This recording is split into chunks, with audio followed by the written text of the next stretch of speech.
afternoon, everyone.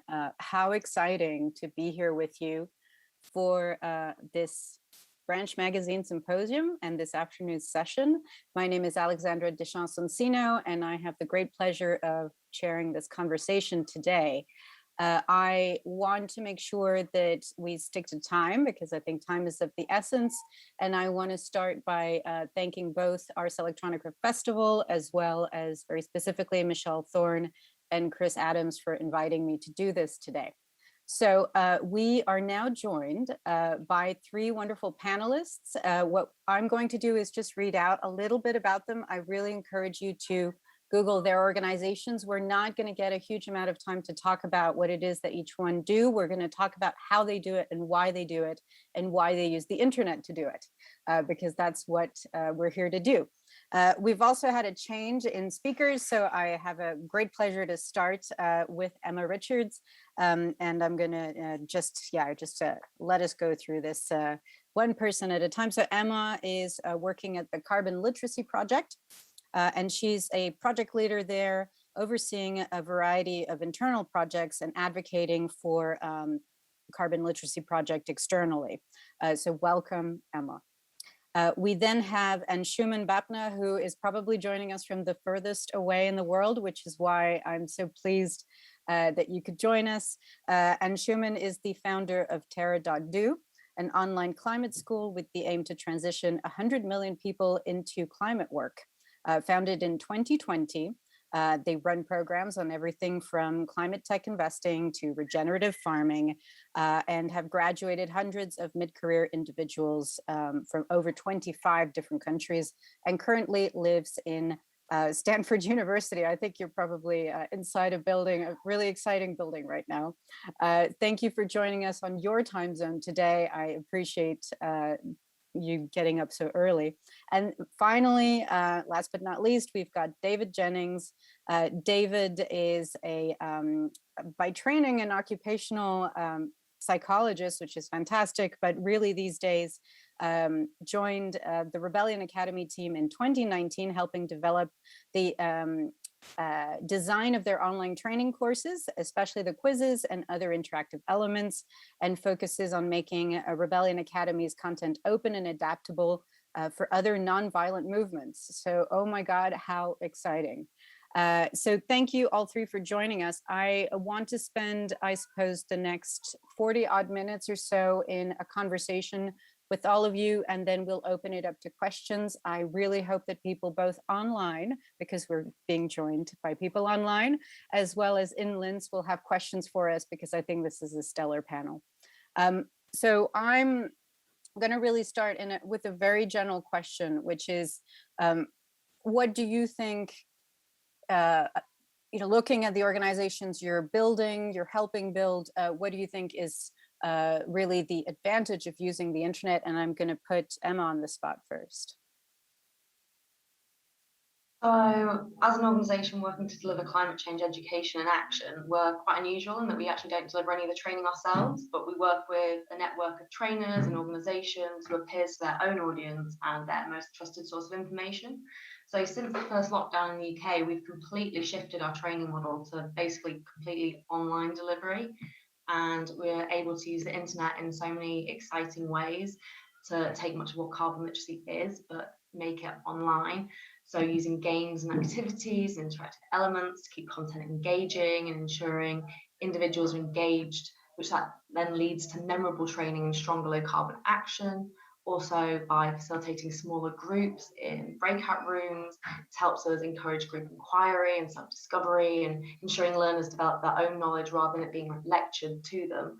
And also we can incorporate really effective climate visuals such as that by climate outreach to bring the message to a more human personal level and to inspire that collective action.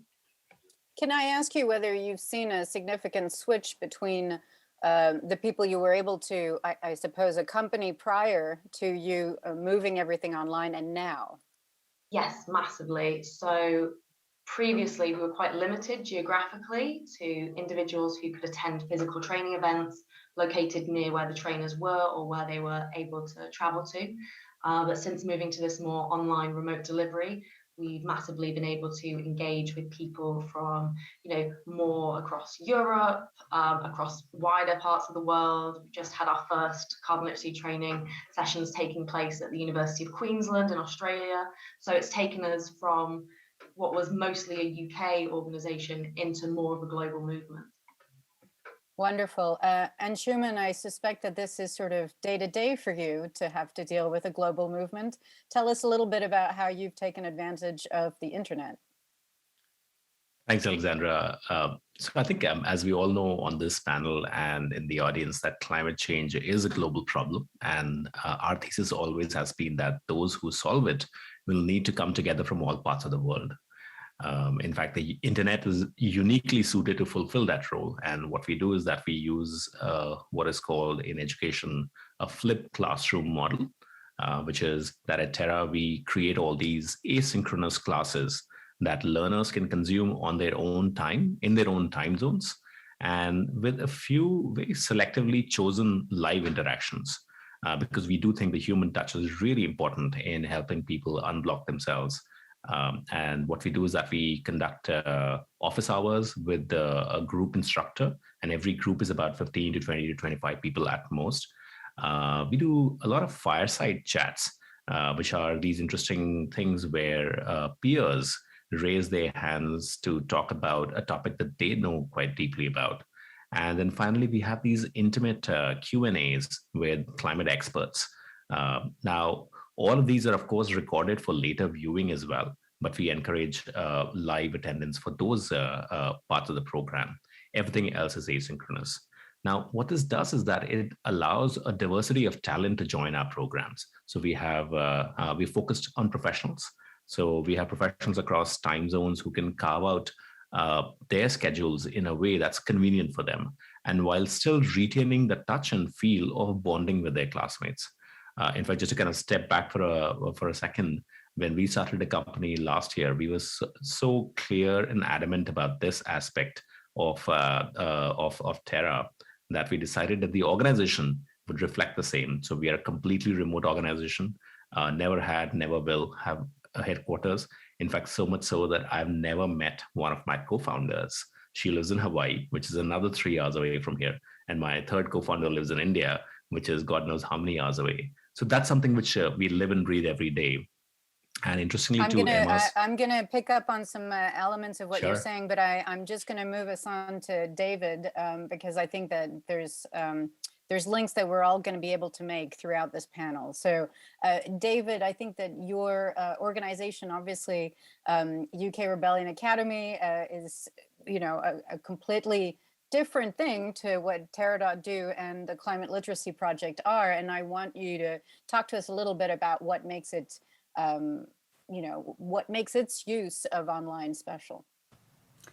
Well, we're a distributed movement and have been always since before lockdown and everything. So we have a kind of a network of local groups, but part of the way that our movement works is that it's what we call the self-organized system. So we distribute authority, and so we know that successful movements depend on having people well trained, and we experiment with different ways of supporting them in that. So outside of lockdown, there have been face-to-face training things. There are also kind of like live Zoom sessions.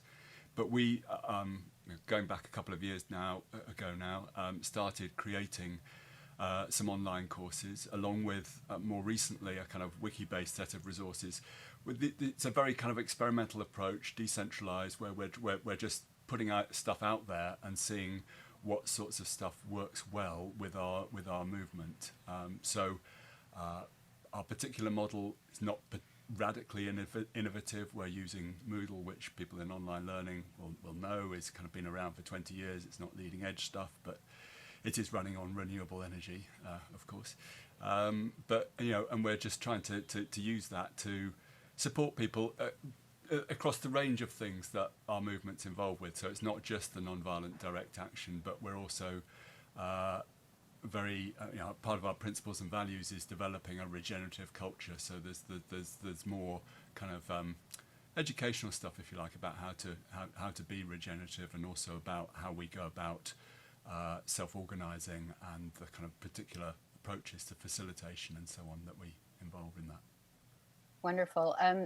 I think all of you have talked in some way, and I want to dig a little bit deeper into this, and talked in some way in terms of community building, in terms of group learning, in terms of cohorts. And I want all of you to talk to me a little bit more about what this means in your context, because you're all possibly, and I'm speculating here, addressing very slightly different audiences. So Emma, we'll start with you. Yes, so as I already touched on slightly, one of our biggest positive impacts of delivering online is the increase in accessibility to carbon literacy training. So as I said, individuals who wouldn't have been able to attend a physical training event before have now been able to attend, gain their carbon literacy certification, but also enrich the discussions with their opinions and lived experiences from outside of their geographical areas. So it creates just generally a much more enriching experience for all the learners, not just those who potentially couldn't have been there before. And likewise, we've been able to expand the geographical reach of our training network as well, Carbon Literacy Pioneers, both through our virtual events and our LinkedIn group. So they can share existing resources, best practice and opportunities for work. And this has generated increased opportunities for collaboration between the trainers and been a really key element recently in a successful bid for work, where the trainers working together, obviously much stronger together than they are all working individually. Can I pick up on that? Do you, and have you changed the way in which you measure either engagement or community building, or the way in which you might capture how people are connecting with each other? Does that have to also change? So we've not changed how we measure it. I'm not sure we sort of really measured the community building aspect as a whole, but we do measure how many learners are gaining their carbon literacy certification.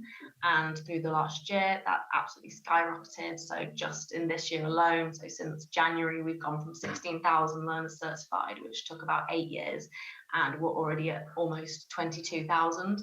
So that rate of increase of change, we're growing at almost 50% plus a year now. And I think moving online has been a big part of that and getting more people involved.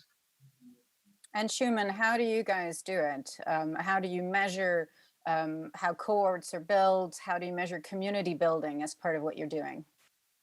Yeah, so I think first of all, our communities live far beyond our cohorts. In fact, our North Star metric is what fraction of people are working in climate within 6 months of graduating from our programs, which means that after our program, we spend an incredible amount of community resources in trying to get these individuals to create a work plan that allows them to find full-time, part-time opportunities in climate. And what we do is that we organize frequent online mixers to have cohorts meet alums and mentors. All learners, both past and present across all our programs, live in a single online community. We use Slack, and we measure things like how many weekly active users we have on over our entire base, what number of connections people are making, which are one-on-one. And all of these individuals can discover each other through online member directories and self-organize themselves into interest groups. And they can even create their own calendar of events. And there are two specific things that we do using the internet that I think are pretty interesting that I would love to share. One is that we conduct these virtual job fairs about 3 to 4 hours long that bring climate employers in the same room, Zoom room, along with our learners. And this is really powerful because you get to meet face-to-face, hear the stories, and connect just like you would at a real conference. And second is that we have a bunch of our members who are looking to start climate organizations, and we do this 4-week pre-incubator that is entirely online. But their individuals are building their specific ideas in front of the entire Terra community. And that builds a lot of back and forth collaborators, feedback, etc., for builders who are going out and doing these things. Can you share with us what percentage of the people who are going through your program do find employment in a climate sort of sphere? Yeah, so it varies by geography, and not everyone who's coming to the program is looking to find a job. Some of them are looking to just take what they have and apply a climate lens to it. But of the people who are, which is about 60%, about 60% are in climate within 6 months of graduating. Amazing, really impressive. David, how do you guys build up and measure, if you do measure, communities and cohorts? The short answer is that we don't, but let me explain that. The Academy is not itself a community shaping or community building endeavour. Basically, people bring your own community. So XR is built around communities and affiliate groups that can emerge in any way. So we literally have XR beekeepers, XR Buddhists, and XR Bangladeshi community. As long as you subscribe to our principles and values, including non-violence and other things, and you're supporting the demands that the movement is, you can call yourself XR. That's the Pandora's box that we open. And so we don't try and shape that. We don't have cohorts in our courses in the way that I do in my day, the stuff that I do in my day job, for instance. We let people bring that together. So if a particular community wants to go and do that, then they can organise themselves and come on and do that. So it's more. I was thinking of this as a kind of precedent from Anshuman's part of the world. The Whole Earth catalogue. Their subtitle, I think, was "Access to Tools," and so that's really what we're trying to do, is just provide the access and the tools, and access to the tools, the resources, and say how the rest of the movement uses that is for them to decide, and them to organise and them to build.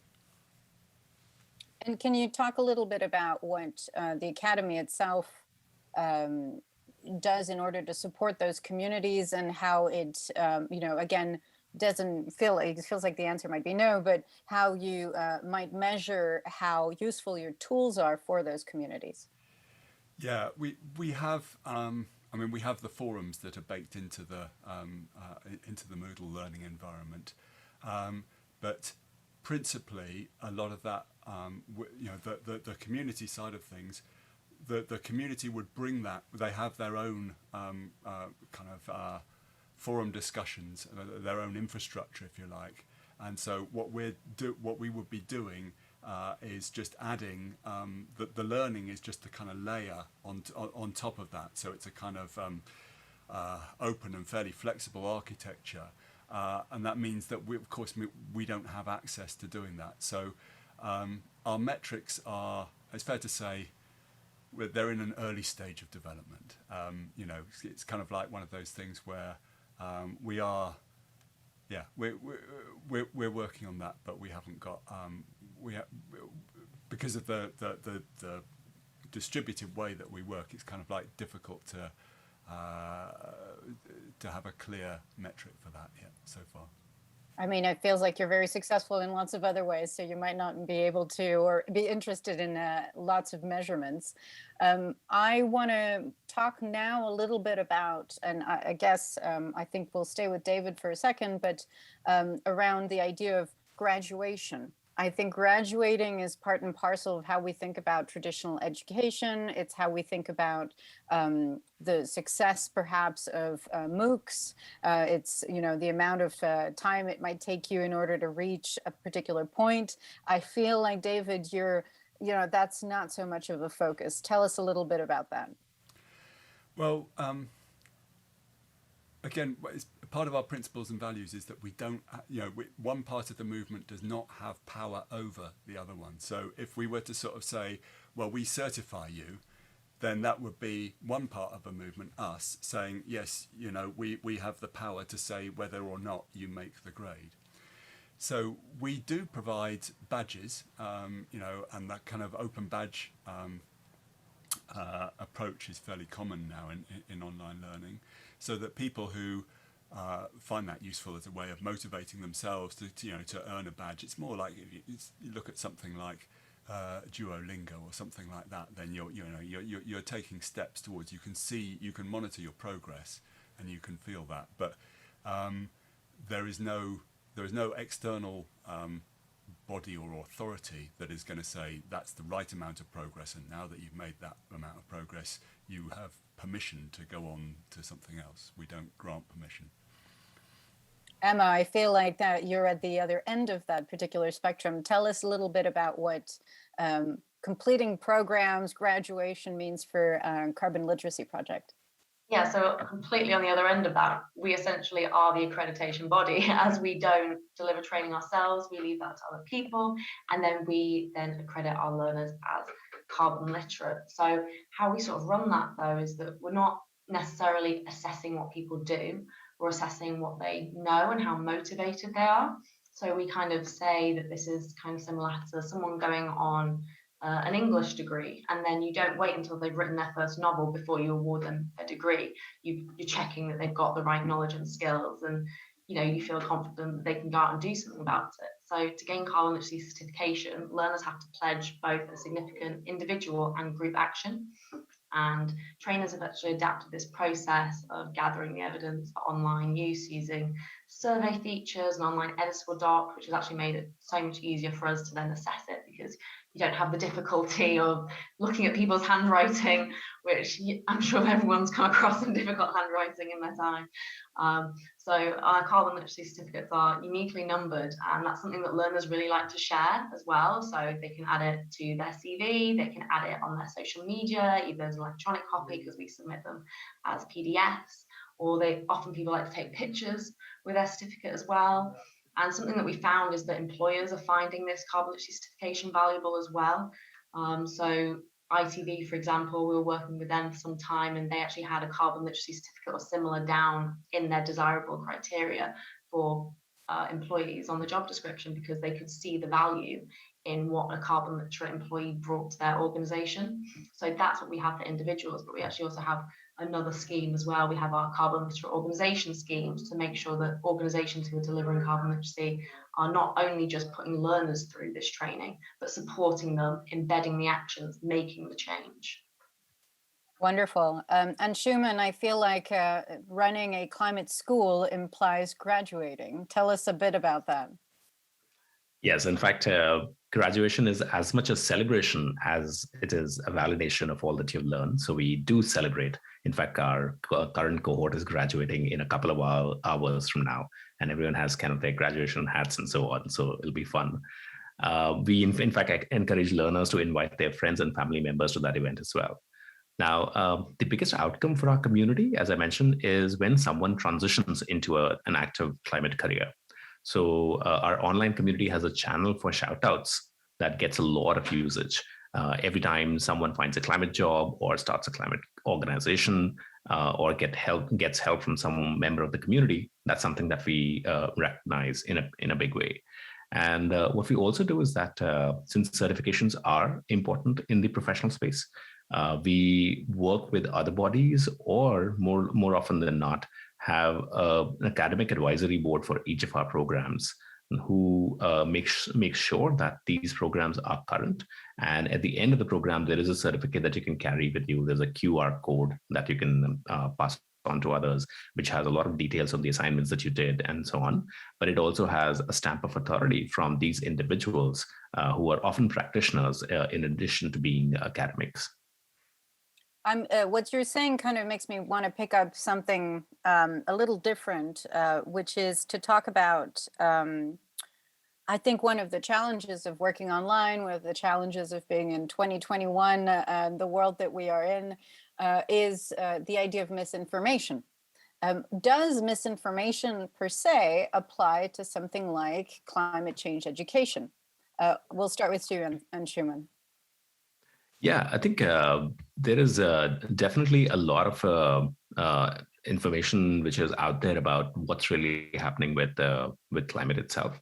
But in fact, our constant challenge has not been active misinformation, which is, I think, relatively easier to combat, because especially in our case where our learners are committed, our program creators try to use the latest science. What we found harder is to figure out how to keep track of the field as it progresses so rapidly from week to week. Our approach has been, one, to incentivize our program creators themselves to keep the program updated on a monthly basis. And second, the academic advisory board that I mentioned to you, which is made up of experts and academics who validate the data and trust of what we teach. But outside of that, we, in a way, I sometimes feel that we're kind of in our own bubble where none of us needs to be convinced about any aspect of climate science. What we do have, however, debates and raging debates at times is about what is the fastest, most effective, and most equitable way to get to the climate solutions. And that, I think, is a great debate to have, which our community does a pretty good job of managing and addressing together. David, is this idea then of misinformation sort of something you don't necessarily have to deal with very much? Well, we've got all of our stuff is written by people within the movement, and obviously they're drawing on different sources. One of the things that we have on the Rebellion Academy is a kind of version of our Heading for Extinction talk, which was one of the kind of ways in which we initially recruited people to the movement, and we need to look at that. We say we're inviting, as with Greta, listen to the science. So we need to back that up and prove that what we're saying has some kind of warrant to it. There is a group, XR Scientists, that's always kind of looking at that stuff and trying to make sure that we are not guilty, if you like, of spreading any misinformation ourselves. But yeah, we don't. We're not taking anybody else's message. So the stuff that we produce is our own, and it's there's probably the nature of our distributed organisation means that we don't have the same kind of sign off, if you like, on these things, but it's a more evolutionary approach of like we will make mistakes, and there will be things that we need to correct, but we aim to be quick and fluent and agile in kind of correcting those things. Emma, I imagine that accuracy is very important in your program and the way in which you might then certify programs. How do you guys deal with whether it's misinformation or editorial choices, let's say? Yeah, so we review each course. That really helps us to keep the information solid and correct, and we really work with trainers. But there doesn't seem to be issues in the course accreditation process around this information. If it does crop up, it tends to be more people's own opinions or misunderstandings coming in. So we often find that actually just using people power is the best way to put any misunderstanding or misinformation to bed within carbon literacy training. So a great example of this was during some training for operatives at a housing association, and it was taking place across a number of morning sessions before they went out to carry out their tasks on site. And one guy came in a bit of a huff, not really wanting to be there, and he sort of said, what's the point in being here doing this anyway? It's not like it's going to affect us. But one of his colleagues turned around and said, but it is affecting us. Don't you remember those floods we had the other year and all the problems it caused us? And then you had all the other operatives chiming in and saying, yeah, and adding their own experiences. And from there, completely transform this first guy's attitude and engagement towards the entire session. So I think allowing people to come together and challenge those views themselves is really important, because your colleagues, your friends, your family, they're probably the best people to help you with that sometimes. But also, as Anshuman said, misinformation is actually kind of less of an issue in some ways. We find that climate apathy and inaction is a much bigger problem to tackle. We see governments declaring climate emergencies, but then not acting on it or actively hindering progress, such as at the moment in the news, we've got stories of, potentially further oil drilling in the North Sea. And that's so counterintuitive to declaring a climate emergency. So what we need, basically, most people now accept that climate change is happening. What we need is people to understand the scale of the action that we need to take and start taking the action now. I want to pick up on that, Emma, to get us to talk about fear and apathy and depression, which is hopefully the midpoint of our talk and not the last point of our talk, but just talking about how each one of your programs, each one of your approaches, and you're all doing things slightly differently in a very unique way, addresses or mitigates against someone saying, oh, this is either too big, too complicated, or my little action will not be able to be impactful enough. Let's start with Anshuman. Yeah, no, that's a great question. So one of the things that helps in our case is that we are Terra.do and not Terra.learn, which means that people self-select themselves when they're at that stage of their climate journey where they're ready to take action. Having said that, the amount of information and sometimes how dire and the realization how dire the consequences are over the next many decades, it can put people in a mood where it might seem like there isn't much that they can do. So our program has a special module which is focused on processing climate knowledge and using it to power positive action. And we talk a lot about solutions. And we talk a lot about frameworks for evaluating them, which gets people in that analytical bent of mind where they can see that the math does add up if there is an incredible amount of aggressive action. So that's one. And I think outside of that, because the entire program has a doing ethos, therefore we have things that keep pushing people forward in many different ways. It could be mentors that you could work with who can share what they're doing right now that gives you a sense of doing. We encourage all our learners to create a work plan, which is basically their commitment for the next 6 months to find something in climate to work on, and then to find a buddy within the community to help them stay accountable. We have job fairs and startup studios, et cetera, that keep emphasizing doing. So there is this whole trust in the program to absorb, process, and then move forward with action that helps. David, how, I mean, I imagine that members and participants in your groups at XR are incredibly self-motivated, but how do you guys deal with a feeling of helplessness or hopelessness if it does happen? It does happen. Actually, what happens more within XR is people burning out from doing too much action. I mean, we provide a lot of courses on taking action, direct, non-violent civil disobedience, witnessing arrests, all the things around that, as well as the regenerative culture that I mentioned earlier.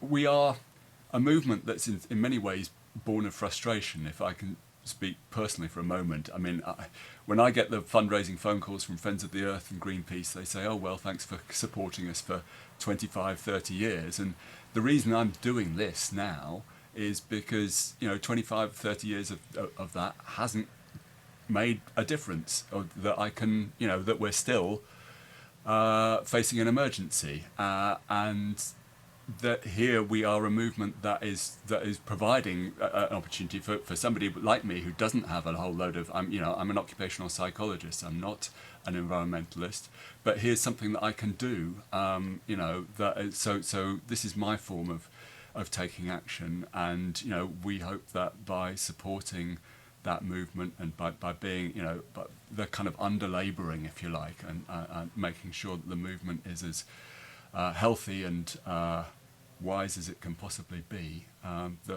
that's the action that we're taking, if you like. Thank you. Emma, how do you guys, in how you're supporting learners and learning, how do you get people to go beyond apathy? So it's really important for us to be able to manage learners' emotions throughout a carbon literacy course. As we've already said, a lot of the information about climate change is pretty shocking and scaring to many people who perhaps know climate change is an issue, but they don't understand the severity of the impact or the time constraints we're under to prevent the worst effects of climate change. So one thing we do is we manage this through a requirement for all the training to have a focus on positivity and the things we can do rather than the things we cannot. So this positivity, it has to be threaded through everything, because you can't have people with their heads in the sand. It needs to be uplifting. But mostly what we do is we take people on an emotional journey or roller coaster, and we already know that the best antidote for fear is action. So by recognizing that fear and the challenge we face, and by using that and really channeling it into climate action, we find that individuals become empowered, feeling like they can do something where they are, whether that's in their community, in their workplace, in their place of education, understanding how climate change relates to them as an individual within their sphere of their life. That's huge for people to feel like they can do something. And I think that's often where people come up against the fear with climate change. It seems like such a big task. So being able to bring it down to the individual, but not just the individual, the group and the organization stage, that everyone's working together, not in isolation, is really important. Wonderful. I'm going to pick on something slightly different that I think is also perhaps a little technical, but I think is important, which is this idea of basic knowledge. How much climate change education is baseline climate change education that will, that would help us all sort of move the needle, as it were. And I also mean basic requirements to go through some of your programs. I will start with Anshuman. So we have both horizontal and vertical programs. The horizontal programs are meant for people like me who are formerly outside the climate space completely. And there, the only screen is for intent and the understanding that within 6 months, you are committing to finding a specific climate work that matches your skills. Outside of that, we're more than happy to have anyone come and join, and that reflects in our diversity. We have everything from investment bankers and reformed oil and gas executives to farmers and activists, and it makes sort of fantastic cohort. But in the vertical programs, which are more industry focused, the understanding is simply that you're already good at what you do. So if you are, for example, part of our hydrogen program, you already understand the energy landscape. What you're trying to now figure out is whether hydrogen has an important role to play in the renewable grid of the future, for example. So for us, it's the idea to get to 100 million people over the next 10 years requires us to be as broad and open-minded as possible about letting this knowledge flow to as diverse a set of people as possible. David, what does basic requirement mean in your world and basic access? Well, the only requirement for entry to we're not a legal entity. We're a movement. So we're kind of quite diffuse in that way. And as I said earlier, the basic kind of requirement to sign up, if you like, is to say we have 3 demands about recognizing the emergency, acting on it, and broadening democracy through citizens' assemblies, things like that.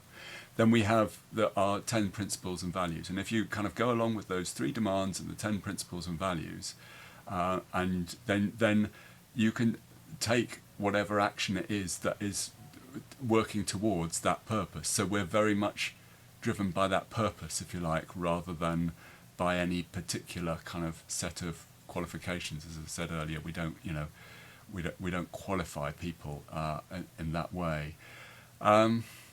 There is, people have tried to elaborate from those basic kind of principles, and as you can imagine, that kind of gets knotty sometimes. We're a diverse, a broad church, and the kind of debates you can well imagine, that go on about the politics of it, the best form of action.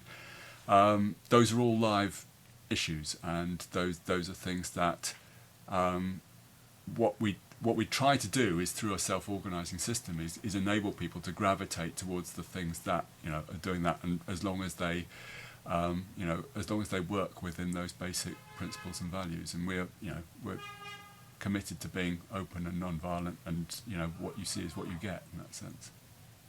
And within the academy that you have, and your academy program very specifically, have you found that people want more, want more detail, or you're always sort of refining in order to hit as much of the interest, or as many interests that people might have? There's always more that we could do.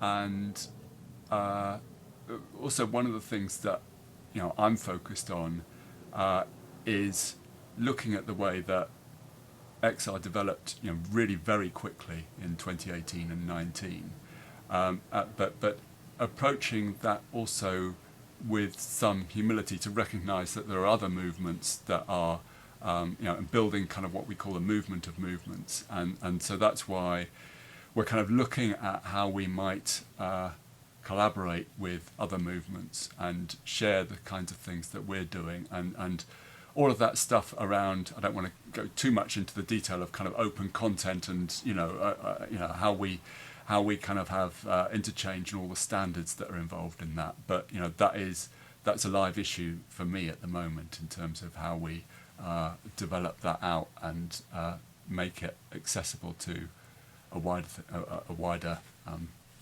audience. I mean, all of our stuff is free anyway. It's there online. Thank you. That sounds very exciting, and we'll have to follow up with where this goes. Emma, how does the Carbon Literacy Project deal with this idea of a basic requirement? So in terms of basic knowledge, we have the Carbon Literacy Standard. So this is what makes us globally unique as an organisation, and this is what we're recognised by the United Nations at COP21 in Paris, where we're awarded as one of 100 global transformative action projects. So the Carbon Literacy Standard is a framework of learning, which is both consistent everywhere, but completely adaptable to everyone anywhere to ensure maximum relevance to each sector, organisation and learner. So the core elements of the standard cover learning method, knowledge, values and actions. So in learning method, it needs to be a day's worth of learning, because we know that if it's anything less, it's quite tokenistic and doesn't lead to meaningful action. And anything more is great, and we actually encourage that if organizations want to do more than the day's work. It needs to be local or social learning, so relevant to where that individual is. And it needs to be delivered by peers, because your peers are the people you trust the most. And there also has to be elements of group inquiry, so you're learning together, not being lectured at, and there has to be positivity, as we just talked about last time. In terms of knowledge, it's all the science, everything you can imagine, from everything from what greenhouse gases are to how we know that climate's changing and what we're doing locally and nationally in terms of targets and where we can go to get help. Then we have values. So it's learning that, the actions of individuals can and does make a difference, that we need to work with others to make change, and that the outcomes and the changes that we need to see can lead to a better way of life for everyone, but also covering equity and fairness. So there's lots of inequality throughout the world in terms of climate change, both nationally and internationally. So it's really important that people understand that, and especially in terms of climate targets, why some nations need to act more quickly than others and why we need to play our part. And then we come to action. So as I said, it's where learners create at least one significant individual action and at least one significant group action involving other people, where they can actually then go out and make a real change as part of their training. Wonderful. Thank you, Emma. Our last question, really, before I open it up, very probably to the physical floor back in Linz, is really a curveball for all of you in the panel, which is to think ahead, 5 years ahead, of the way in which your organization functions today, the way in which climate change education is being delivered today with the tools that we have, and draw me a picture of where you think you'll be. What stage, what size of organization, what impact you think you'll have had, because I would quite like us to reflect in 5 years and come back together to look at this again and go, yes, we were already on our way there. So I'm going to put maybe David on the line first. There's some quite big imponderables there. How much more action are we going to take? How are we going to step that up? How are governments going to respond or not? I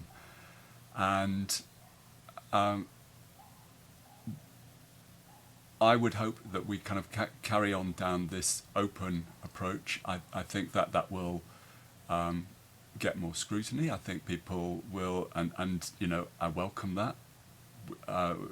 The stuff is open there. It's open to being challenging. It's open to challenge.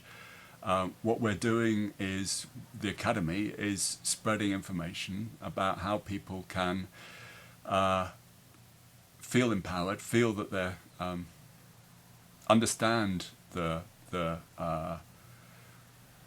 climate and ecological emergency that we face, and take action to respond to that.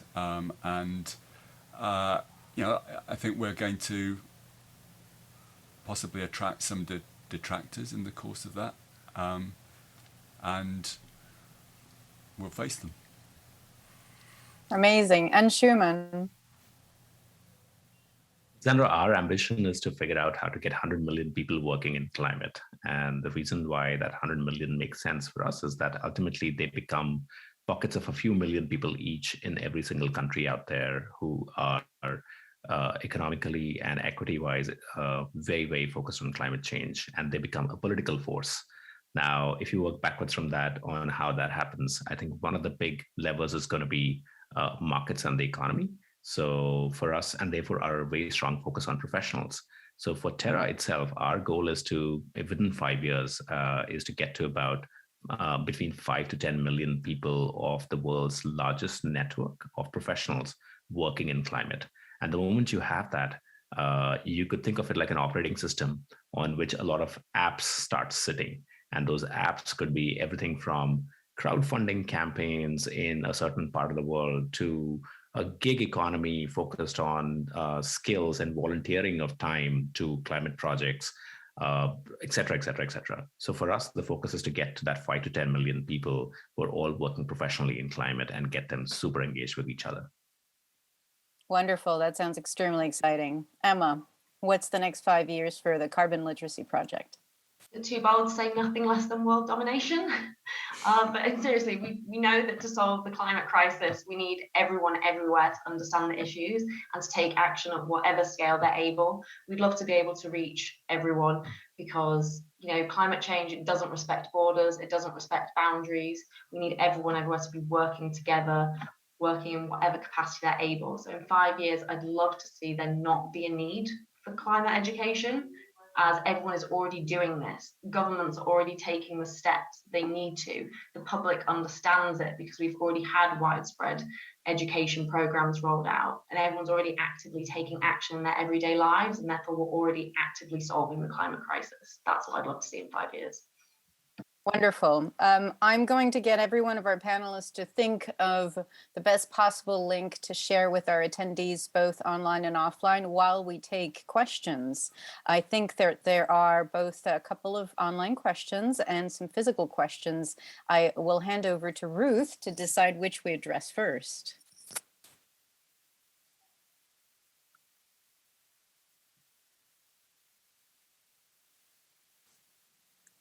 Hello.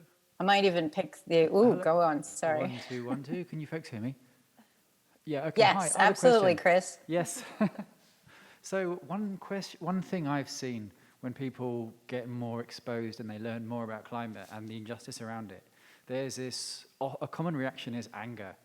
And I'm curious about, my question is, how do you help people manage this feeling of kind of anger or possibly righteous anger when they learn about this? Because there's lots of different ways you can process this or redirect it, and it's there. I'm going to ask David, who is quietly smiling at himself, to respond in the first instance. I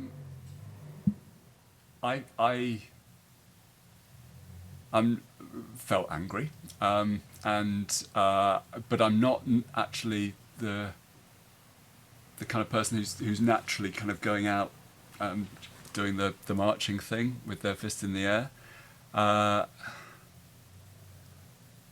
What I found in my very first action with XR, which was outside the BBC at the end of 2018, was commemorating some of the people who died in the forest fires that happened in Greece in that year, and it was an enormously moving ceremony, but one that was also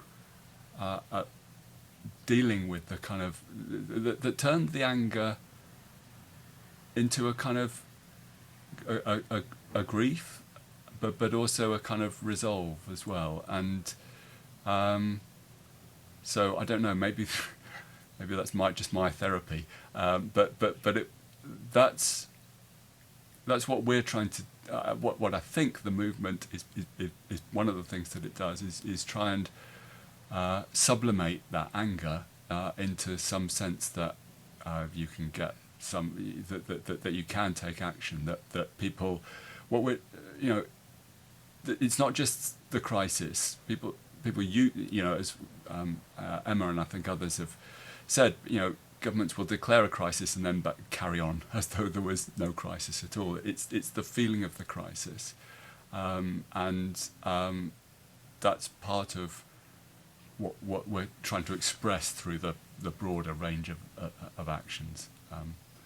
And the Academy is only just a small part of underpinning that. Thank you. And Anshuman, how do you deal with anger? Chris, great question. I think I'll sidestep that a little bit, though, because to me, it feels like if you look at the 5 stages of grief, and this could be climate grief, we are at more of the last 2 stages where, last 3 maybe, past anger, where people are either bargaining in the sense that they're trying to figure out what can they do? Are they helpless? Is there any path out? Or they are kind of in that depressive kind of a mode where they're trying to figure out how to find meaning and so on. And finally, that acceptance stage. So we are more on the acceptance stage where people are saying, you know what, I've kind of been through that entire curve. And the work that both David and Emma are doing helped them go through that kind of a curve. And when they're ready to take their professional skills and apply it to climate problems, that's when we typically get them at Terra. So thanks for solving that problem for us. Amazing. Emma, does anger come up in your work? I would say it's much the same as with my answer to, you know, tackling fear. It's about taking people through that journey, managing their emotions and directing it into something productive, which in this case is action against climate change. Wonderful. Do we have another question from out there in the real world where people are meeting in Linz, Austria?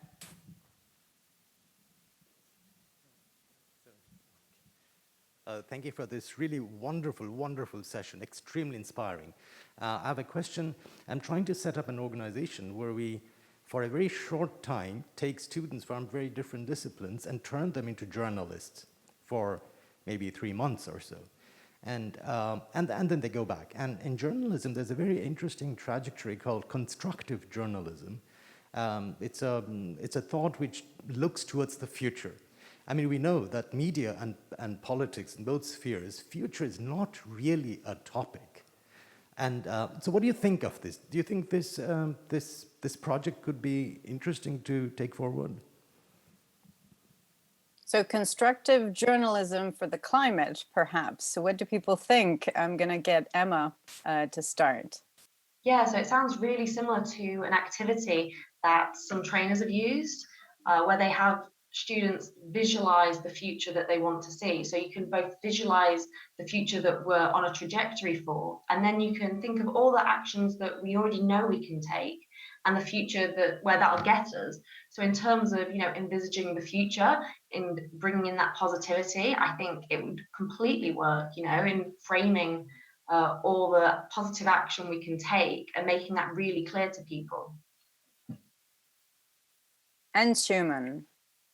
I just absolutely love that question for 2 reasons. One is that the most popular thing that we do at Terra for all of our programs is the first assignment is to get people to write an essay of what happened, of an essay of being in 2040, looking back when the climate movement had succeeded beyond all expectations, and to write the story of what happened, the hypothetical past story of what happened. And it's such an amazing exercise. So that's part 1.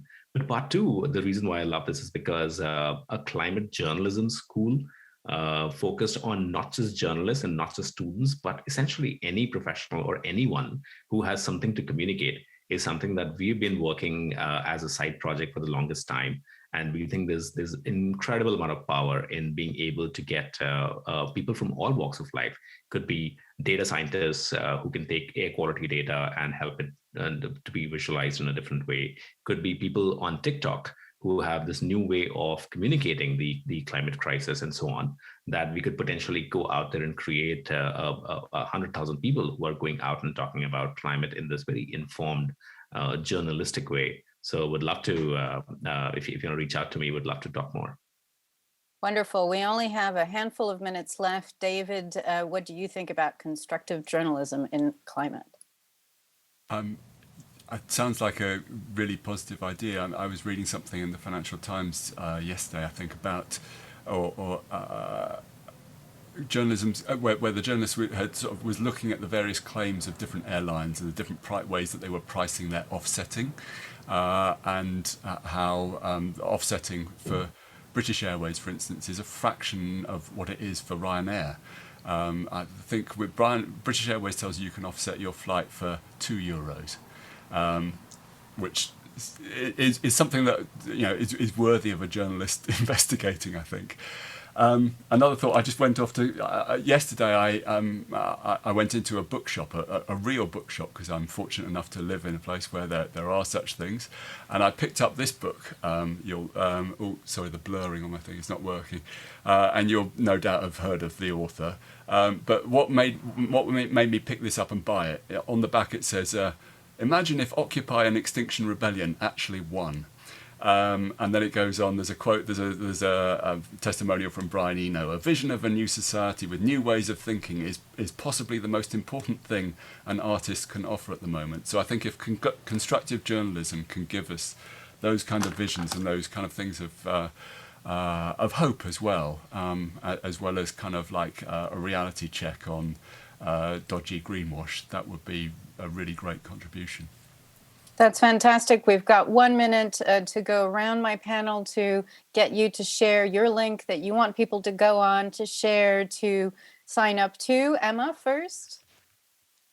If you go to www.carbonliteracy.com, you can find out lots of information about the Carbon Literacy Project, events, blogs, ways to get involved, including our Carbon Literacy Action Day as part of COP26. So go have a look and find out how you can get involved. Quickly, Anshuman. Terra.do, and we have a bunch of different programs starting up in the next couple of weeks, so feel free to take a look at them and apply if they catch your fancy. And finally, David. Oh, you're muted. Oh. I knew that was going to happen sooner or later. uk.rebellion.academy. I want to thank everyone today, both physically on my panel and online, for joining us. You have another panel coming up in 15 minutes, so don't go anywhere. But if you're online, you have to go to the other stream. And thank you again for joining us to talk about climate change and education online. Thank you for having us.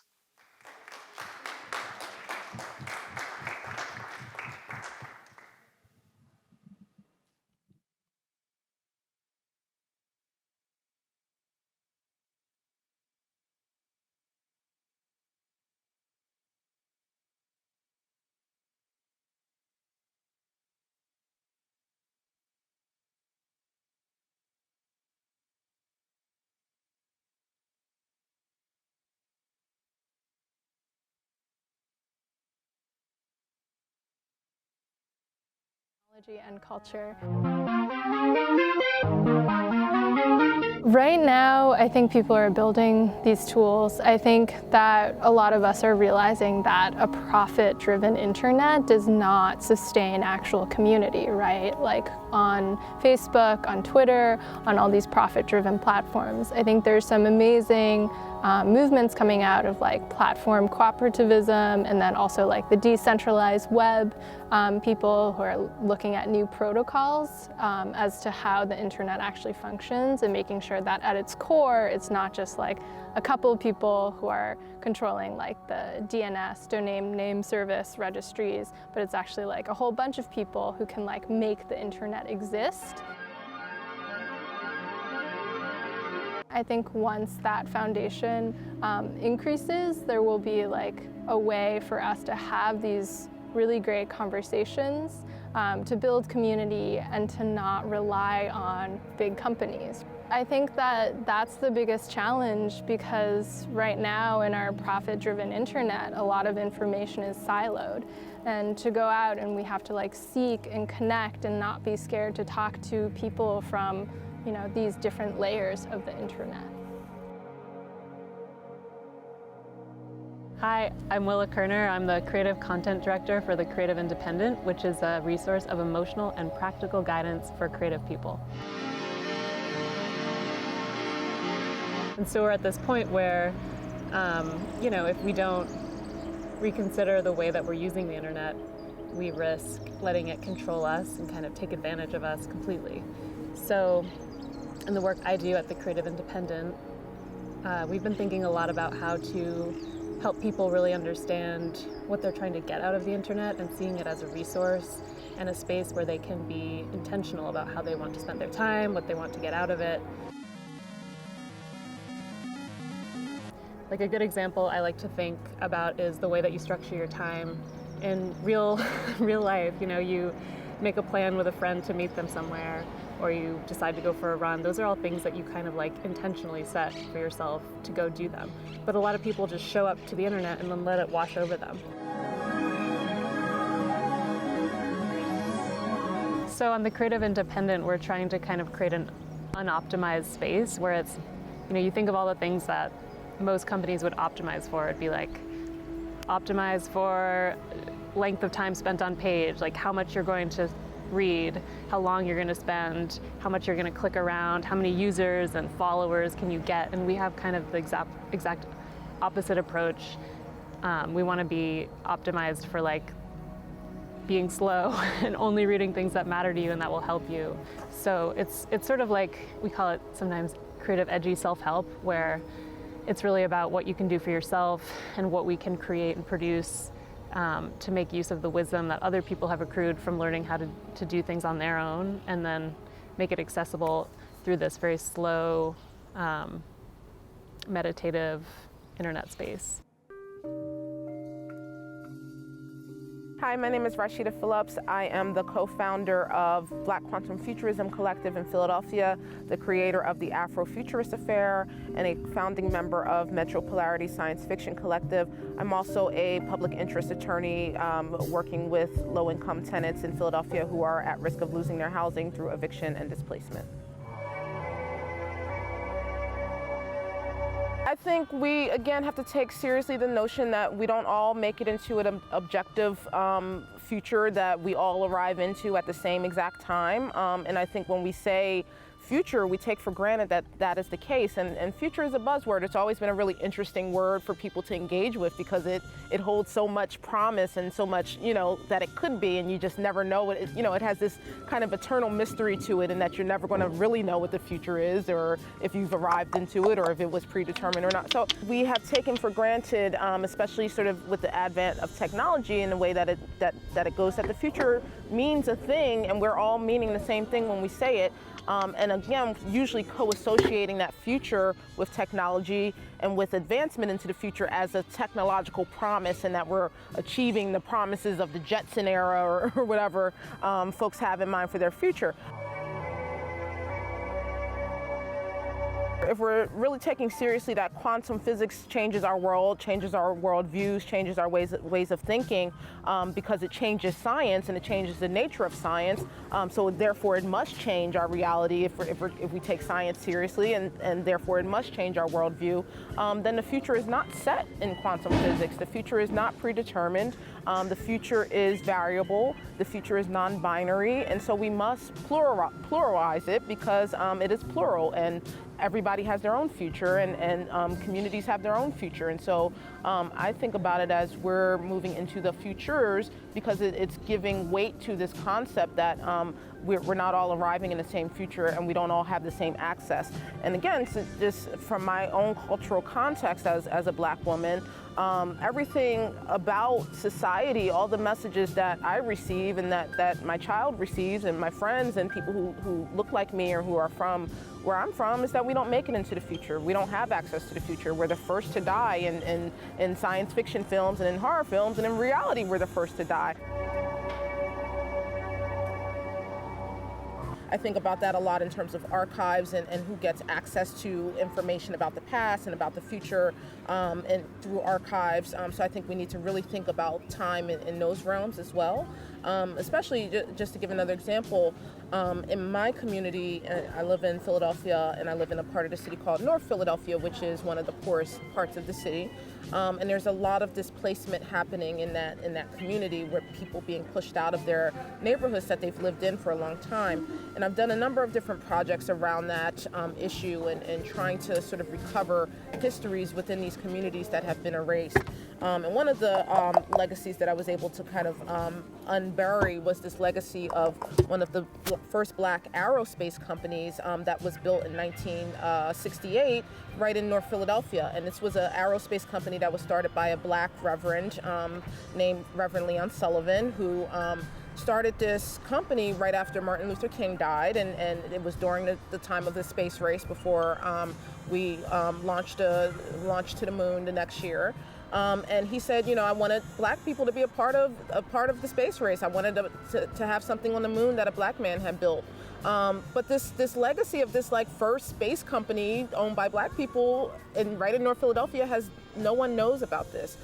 So again, thinking about what time has erased, particularly in low-income Black communities that again don't get the same amount of access to their past and to their history in the same ways that other people do. And so part of my work around that has been to like create archives that are community accessible and that live in the community and that the community can access whenever they want.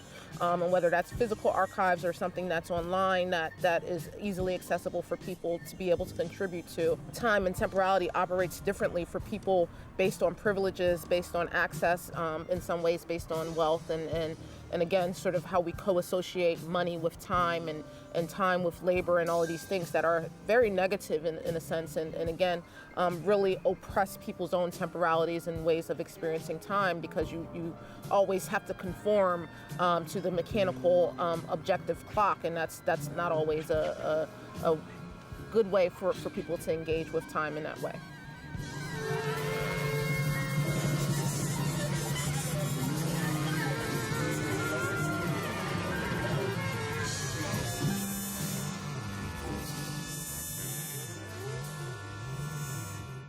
I think, yeah, there's a different internet for everyone, you know, like I definitely have friends who exist in like the urban thought leader world, and the internet to them is they go on Twitter, they write a few things, they go on Medium, they write a blog post, some kind of think piece, that's their internet.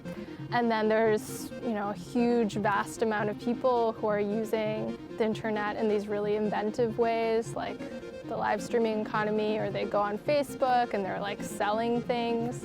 And then there's the physical internet of, you know, mining, copper extraction, building all these electronics.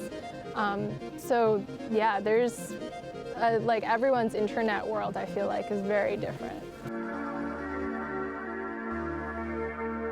It's interesting to be at a conference with a lot of internet thought leaders because you kind of see, you know, this conversation about, you know, using the internet mindfully is happening at this conference today. You can kind of predict that it will seep into a more mainstream conversation eventually, and then it'll be interesting to see if people take that seriously and, you know, which kind of like parts of society take it seriously, which don't seem to care. I mean, you always have different, you know, reactions to all this stuff, and the question is really like once you get the information out there and have, you know, options for people, and there are more options in terms of like you don't have to be on Facebook, you don't have to be on Instagram, you don't have to always have your work email on your phone. I think once people are better at setting boundaries and understand that that's like an option for them, then it'll be more likely that it would permeate a wider portion of culture and society.